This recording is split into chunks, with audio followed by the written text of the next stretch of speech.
National Sports University Sariba si Eikhoi Punna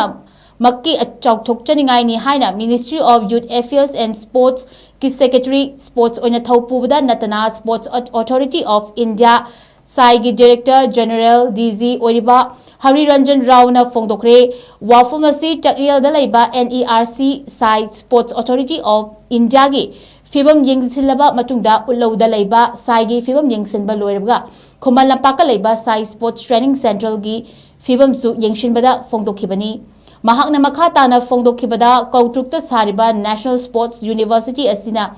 Hangdokpaga Malengi Thakta Sanaroi Singi Sanabada Fangiba Kudong Chaba Kaya Fangbaga Loinana Athuba Matamda University Asi Hanglagani HAINA PHONGDOKI